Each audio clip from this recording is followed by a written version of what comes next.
When it comes to playing sequels of any title, I'm always looking forward to how these games improve based on its previous entry, and in most cases, that does tend to happen. Gunvolt had already set the tone on what the series was going for, and provided a good foundation on what the future installments could look like for our hero. The question we'd have to ask is, how does Gunvolt 2 hold up compared to the first game? Let's find out. But real quick, I want to warn you that there will be spoilers for the game's plot in this segment of the video, and a few spoilers for the first game as well. So if you don't want to hear any of that, skip to this timestamp below, or use the chapter feature I've implemented into this video for that purpose. Also, if you have not seen the video where I have covered the first entry, I would suggest you'd go take a look at that first before you go ahead and jump into this one.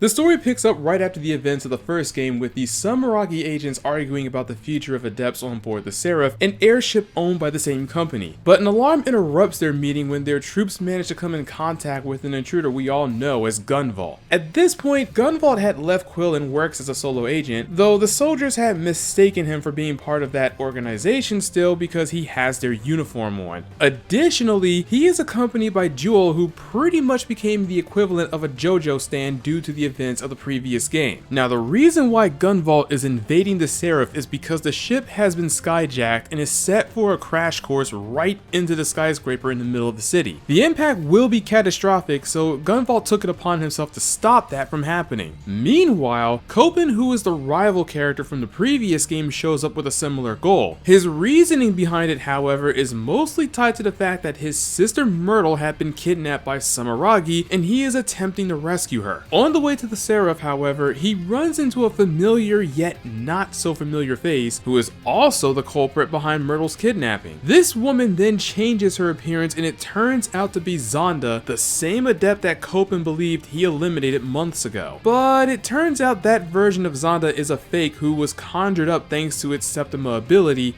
the Mirror. After this brief exchange, Copen proceeds with his pursuit. We then switch back to Gunvolt, who encounters a large robot that is holding a frail girl captive, this girl having a strange resemblance to Jewel. Meanwhile, Jewel herself was starting to feel a little bit funky for some reason. By turning that robo into a lightning rod, Gunvolt manages to free the girl, but before he can take her to a safer location, stopping that ship from crashing has to come first. With Copen's assistance, unaware that he is the reason why they succeeded, Gunvolt was able to stop the ship from crashing and brought the girl down to surface level, to which Copen was quick to draw his weapon upon doing so, sticking close to his conviction to erase all adepts no matter what. Before the two of them had the chance to possibly get into another scrap with each other, both of them are ambushed by Zonda, who introduces herself as the Oracle of Eden, and Tenjin, who is shortly introduced as the leader of the Seven, a group Zonda had put together to serve as her protectors. As for what Eden is, think of it as an adepts only club where no humans are allowed. If you're familiar with the X-Men series, you could say Zonda's end goal is very similar to Magneto's, wanting to create a safe haven where only adepts can thrive and no one else. Shortly after their introduction, she traps Jewel in one of her mirrors, had Tenjin shatter it, and then they collected the shards for themselves. Then Zonda reveals her true identity, explaining that the form you've seen up until now was something she used while she was working undercover. After Zonda leaves and Gunvolt defeats Tenjin, Copen uses Lola to steal one of the shards to analyze it and find a way to use its power against this new group of adepts. Meanwhile, Gunvolt retains at least one piece of Jewel to himself,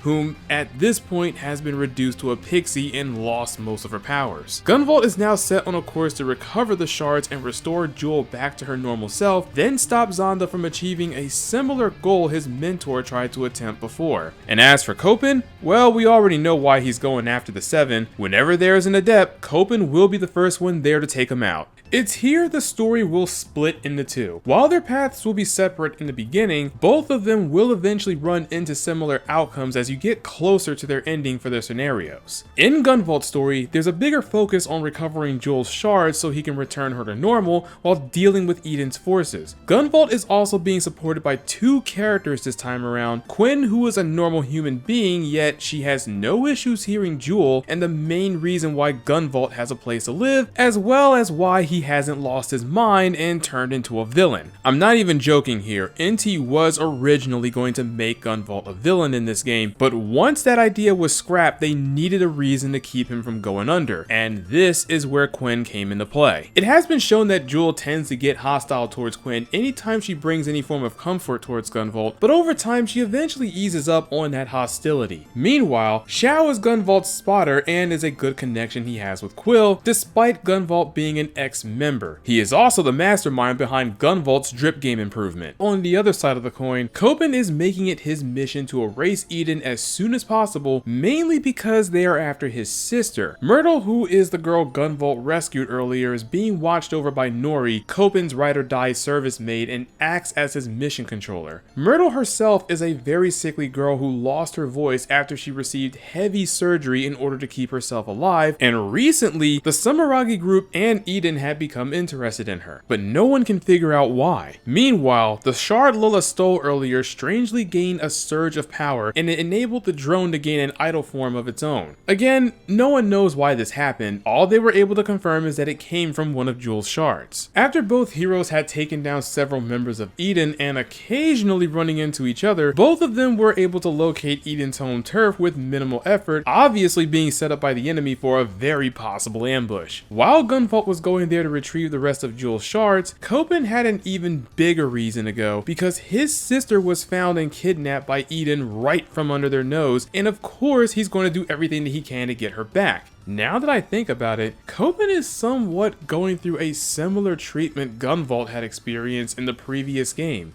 Again, this is probably not going to end well. After the two of them have fought their way to the top where they will confront Zonda, she will explain why Eden wants Jewel's power as well as the deal with Myrtle herself. It turns out the Muse Septima was originally Myrtle's power all along, not Jewel's. As Myrtle got a bit older and her Septima was developing, her body couldn't handle it and it had to be removed somehow, otherwise she would forfeit her life. Copen's father had performed a surgery on her to do just that, which caused Myrtle to lose her voice in the process, and the power was later transferred over to another girl named Jewel. This would explain why Jewel was feeling weaker in the beginning and why Lola was able to gain an idol form. Both the shard and Jewel herself were reacting to Myrtle's presence. This was also how Zonda was able to separate Gunvolt and Copen from their idols, because she was using Myrtle to regain control over that lost Septima power. This also means that Myrtle is an adept the entire time, something that Copen clearly didn't want to accept when Zonda was telling him all of this. After everything was revealed, Zonda takes the Septima abilities for herself and turns into a powerful being in an almost similar fashion Nova has done, and the final scrap begins. Now I'm going to say this, you won't need any tips from me this time, as this fight is much easier compared to the Nova fight in the previous game. No matter who you're playing as, both Gunvolt and Copen will have no problems dealing with Zonda at all. However, if you do go into this fight with a mic plugged in, at least when you're playing the PC version, the game will have you singing the main anthem in order to prevent Gunvolt from dying. Of course you don't actually have to sing the song, you could just chant D's nuts into the mic several times and yield the same results. Still, I applaud them for throwing in this nice little surprise. After Zonda goes down, the next scene that plays out will alter from the perspective of who you're controlling at this point, but the end result will be the same. Both Gunvolt and Copen will discover that Myrtle had died, and since Jewel is part of her Septima, she's gone as well. Copen will then blame every adept for this outcome and is hell-bent on going to war with all of them, starting with Gunvolt. Gunvolt is ready to defend himself despite not wanting to fight Copen at all, both of them realizing they failed to rescue the person they were trying to save. Then, the story is just going to end on a cliffhanger. Just like in the first game, you can unlock the true ending to their stories where their battle will actually play out. Doing so requires you to beat the game as both Gunvolt and Copen, then defeating Zonda again in their respective scenarios. Once that happens, the same ending will play out, except now their fight will actually commence. Initially, the battle between Gunvolt and Copen will be relatively easy to handle, though I do like the new desperation move Copen pulls on you when he enters his third phase. Still, the fight, no matter who you're playing as, is going to be a bit of a cakewalk. But the moment you take either of them out,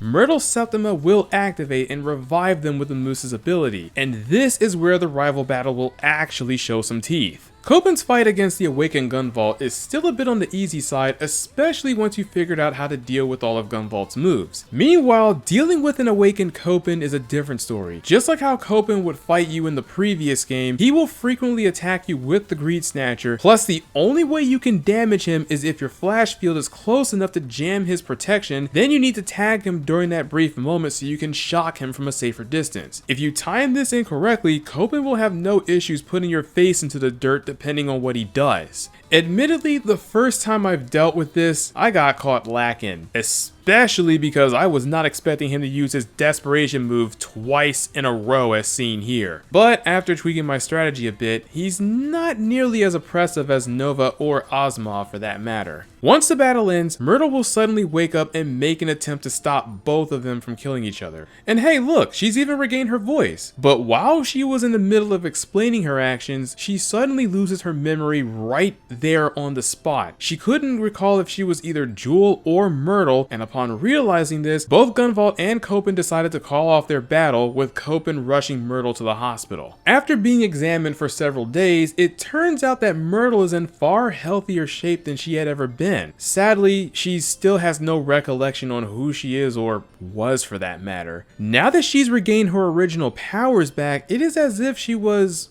reborn into who she really is at the end of the day, an adept. While Gunvolt was able to make peace with this and move on, satisfied that Jewel finally has the ability to experience happiness after everything that's happened, Copen had to accept the fact that his sister is the very thing he wants to eradicate from this world. He decided it was best to leave his entire family behind so he can carry out his mission to eliminate every adept, while Myrtle will remain in Nori's care, as he still firmly believes that adepts will one day ruin the world. But while that man is staying true to his conviction, will he be able to keep that same energy when he eventually has to come face to face with his own sister? Perhaps in the future, we will see exactly how this whole thing is going to play out.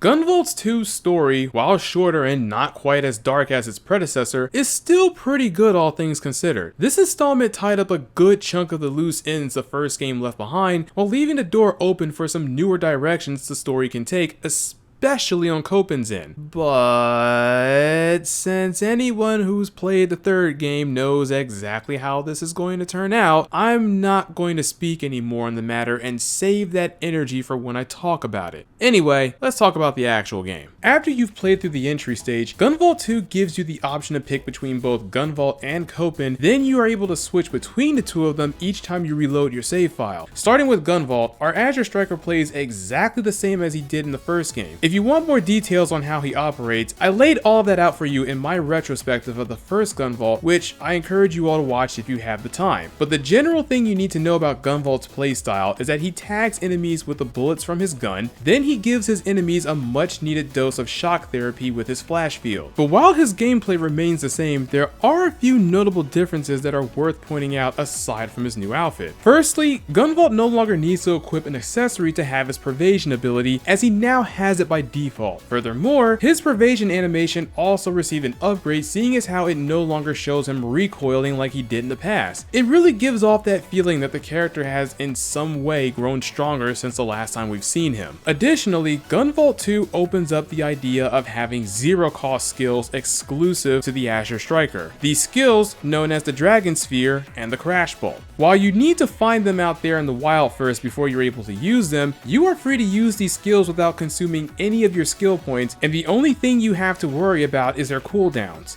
Both of these skills are a huge welcome in Gunvolt's kit due to the number of applications they can have, like the Dragon Sphere getting around enemy defenses, or the Crash Bulk making quick work of enemies above or below you. The Crash Bulk can also deal a good chunk of damage to the bosses themselves, and both of these skills won't cash in any of your kudos points either. So they make for excellent finishers when you're fighting against mini bosses and regular bosses alike.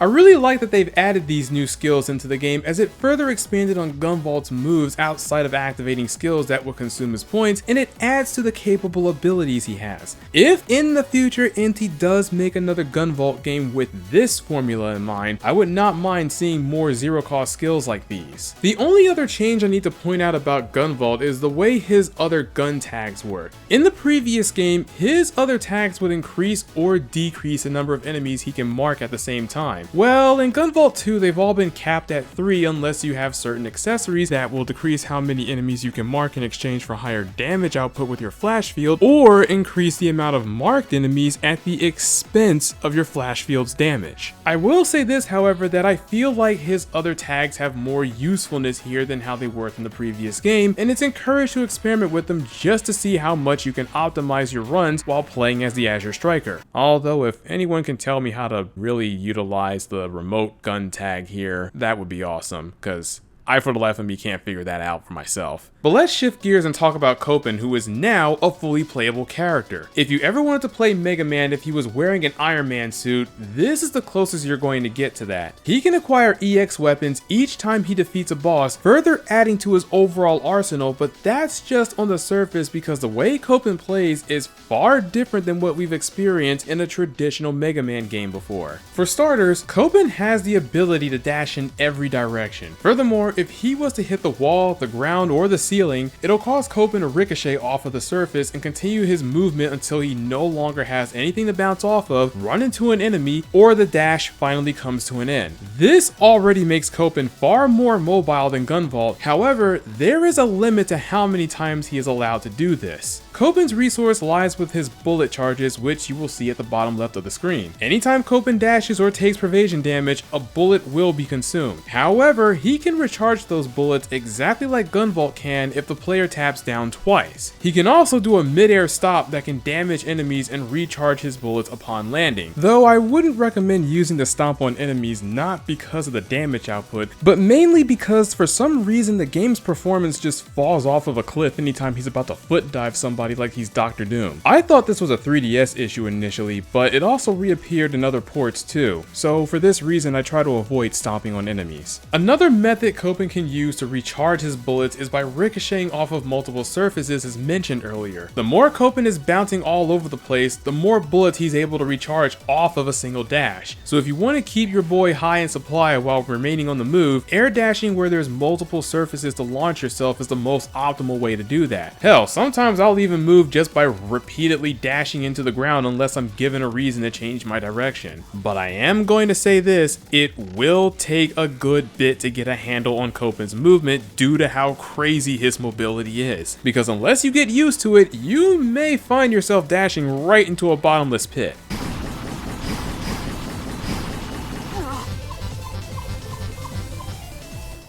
Copen's aerial mobility also ties directly with his combat. When you're firing his gun, Copen will continuously shoot out long-range beams at a high rate of fire. But if you were to dash into any of Copen's enemies, they'll be locked on and all of Copen's attacks will zero in on the target. I have to use the words attacks here because it doesn't just apply to his main weapon, all of his EX weapons are affected by this too. Enemies who are marked will receive more damage compared to just firing at them regularly, and you don't have to worry too much about taking any damage as Copen will bounce off of an enemy he's hit directly with his dashes. Plus, he can recharge his bullet every time he does, even if it's on the same foe. This is something you want to keep in mind if you want to use enemies as stepping stones or staying airborne while dealing with healthier enemies like bosses. This is also a much better way to implement the whole dashing into enemies thing, unlike a certain game. Just keep in mind that enemies with active hurt boxes will cause pervasion damage and eat up a bullet charge as a result, so you don't want to get too reckless with your dashes even though it is very easy to do.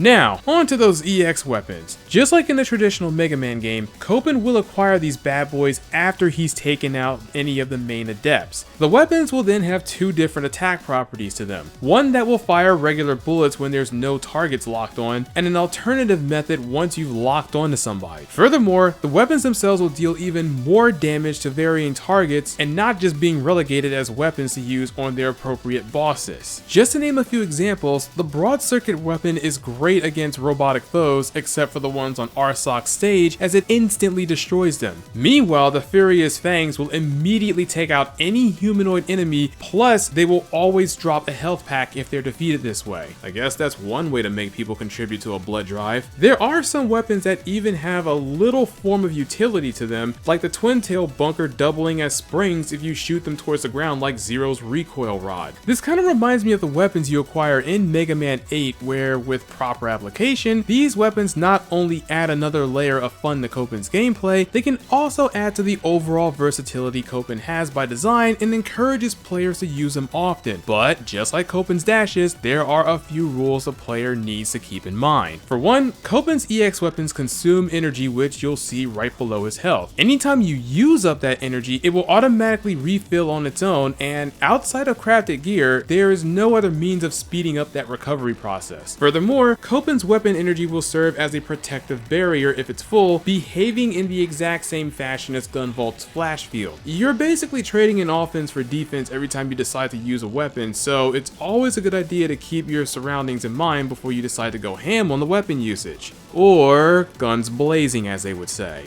Two other things you should also keep in mind with Copen's arsenal is that he has access to only one EX skill in the form of a screen nuke, which makes sense because he's human, not an adept. He also has a built-in heal. They can be used as many times as you like as long as they're not on a cooldown.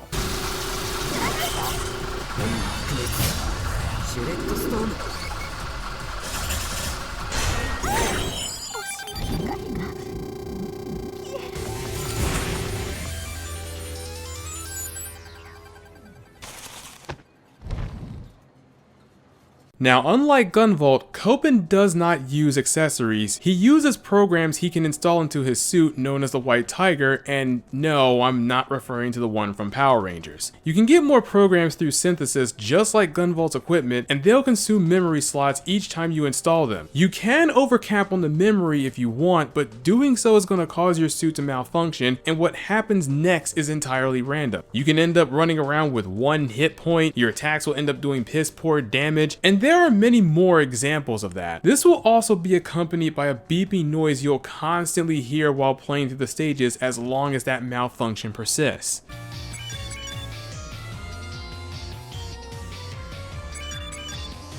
This is very much like how the bugs work in the Battle Network series when using the Navi customizer and installing your programs incorrectly. You can expand on Copen's memory slots by leveling him up, as well as finding hidden CPU chips in the stages that will do the exact same thing, except they will expand them by a larger amount. Overall, Copen's gameplay is solid, arguably a little more fun when compared to Gunvolt. While I enjoy playing as the Azure Striker in the sequel, Copen's gameplay helped in keeping the series fresh and even added a whole new style when it comes to enjoying these games. And despite his mobility being crazy as it is, Inti did a very good job in balancing out his stages behind Copen's playstyle, as well as balancing both of the characters all together. Now, let's talk about the levels and the boss fights. Compared to the first game, Gunvolt 2 definitely has more bite when it comes to the overall design in both Gunvolt's and Copen's stages. Both of their exclusive level designs and the ones they will share later on will do their job in introducing the player to the obstacles while actively punishing them if they choose to ignore the mechanics, with the levels actively testing the player on the mastery of their respective playstyles. Gunvolt stages tend to be more horizontal while throwing a few gimmicks that encourages the player to make full use of his flash field in various ways, like shattering the stained glasses in the manor or using the flash field to manipulate the platforms in Testo's virtual world. Meanwhile, Copen's levels are all about how well you've mastered his mobility and can reliably navigate around all the hazards while using his weapons at the same time. Keep in mind these stages can be played with either character, but I'm gonna elaborate more on that later on. Even their respective bosses were designed around both characters, seeing as how both Gunvolt and Copen will eventually fight them all. The boss fights against the 7 will have more bite this time around, and they will do a good job in keeping you on your toes with their constant attacks and often putting you in a spot where you can either go on the offensive or play it cool while you focus on dodging and defending with each character's shielding options, since these bosses will punish you more often if you've made the wrong choice. And just like in the first game, their tactics will change each time you deplete a full segment of their health. Some bosses, like in the case of Jabril, will outright change her entire moveset the moment you take a segment of her health off. And in the case of Gunvolt, she will make that fight a bit harder for him because she'll lower her hitbox once she enters phase 2, and her desperation move will automatically force him into an overheated state if he's hit while she's experiencing the case of the zoomies. Fights like these will often force the player to adapt to the situation if they want to ensure they can leave these battles in one piece. Now, something I didn't bring up in the first game that they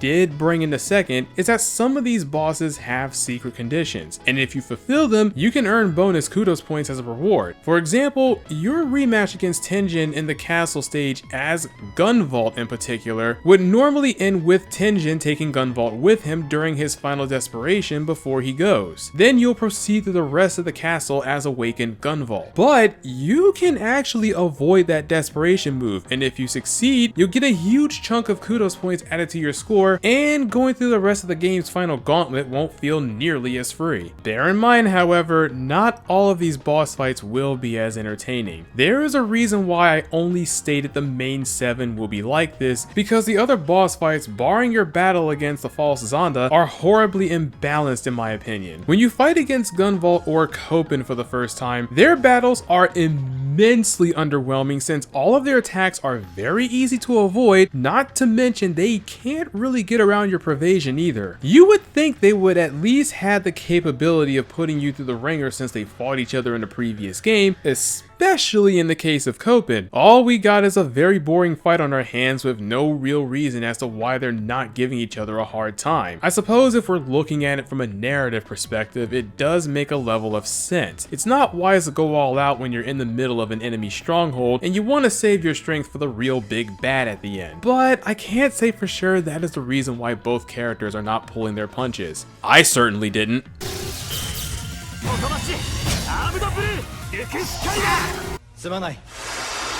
The true Zonda can be a bit daunting at first, but she sure as hell ain't Nova. Once you've figured out exactly how her attacks work, which I imagine it won't take too long to do, she'll go down with minimal effort. Even the true final battle against Gunvolt and Copen becomes fairly easy once you get over the initial shock of their attacks that they're going to throw out at you and adjust your strategy accordingly. Now, I'm not against having easier battles that won't cause you to rip your hair out like many of the Mega Man games are known for doing, especially during Inti's earlier games with the Mega Man Zero franchise. But it does feel a bit off when all the other boss fights are capable of keeping you on edge, meanwhile the fights that really should have had a higher impact didn't have nearly as much bite as they should. Aside from that, Gunvolt 2 did bring back a few more things from the first game, except they've made several improvements. Synthesizing gear for both Gunvolt and Copen is pretty much the same as the first game, and getting material can be acquired by clearing the stages or their respective challenges. The big difference here is that now your crafted gear can actually level up to the better version of themselves rather than having to craft that upgraded version like you did in the original. The upgraded versions can have effects like consuming less electric power or taking up less memory slots. It's also encouraged that you craft multiple copies of the same gear because you'll unlock different variations that require previous equipment you've just crafted as material. And if that equipment upgrades to the better version, you can't use it as material anymore since it's now under a different name. As far as figuring out what stages drop the materials you need, you just need to check the briefing section for each stage and they'll fill you in on all of that. Then we have the challenges. Unlike the first game, challenge missions are already active from the jump, so you no longer need to select them manually in order to carry them out. Just check which ones you want to focus on and they'll automatically clear once you've met their conditions. You still need to claim the rewards yourself before the next challenge unlocks, and the game will let you know if a challenge has been cleared once you've finished a stage. So it's a good idea to check back each time you get that notice. Now, if you think this is all Gunvolt 2 has to offer, the game actually has more meat on the bone outside of the main campaign. If you were to scroll all the way to the right of the stage select screen for either character, you'll be able to play through their secret missions where both Gunvolt and Copen are able to play each other's exclusive levels. There are are some slight differences like enemy placement and a few additional structures to fit the character you're playing, but aside from that, it is almost a complete one-for-one version of the stages you've already played through as the other character. The only thing you need to keep in mind here is that during these secret missions, the Muse believes that silence is golden, so if you've been relying on that awakening factor too much, you may want to brush up on your skills before you attempt these. These secret missions are not the only thing you can take part in. With the release of Striker Pack 1 and 2, this included all of the DLC the game had received back when it was on the 3DS, and all of this can be played in the Score Attack mode. Score Attack mode is what I would call hard mode without the need to rethink your life. During Score Attack, you're free to tackle any of the stages as Gunvolt and Copen, even their own exclusive stages for each character. However, there's a few conditions you need to be aware of. Notice that either character doesn't have after images anymore. This is because your pervasion during this mode is disabled. Plus, both characters will always start at level 1 with certain skills locked in place. Copen at the very least will have access to all of his EX weapons, while Gunvolt will have his Astrosphere, both of his zero cost skills, and both characters are able to heal themselves. Just keep in mind though, if you kick the bucket at any point during these challenges, you'll have to start the entire stage all the way back at the beginning even if you cleared those checkpoints. But despite all of this, playing these stages is still overall fun. Not only you get to experience Gunvolt and Copen's levels as the opposite character, you can also play through alternate versions of these stages where you'll face off against the Sumeragi 7 from the first game. If you really want to test your mastery and fight against a boss with some serious bite to it, you can attempt to play through one of the challenge levels that has an even harder version of Gunvolt or Copen at the end. And trust me, both of them will not be pulling their punches in either one of those fights. Finally, if you happen to be playing this game on your Nintendo Switch, scanning a Shovel Knight amiibo will have you fighting against a tough battle against Shovel Knight.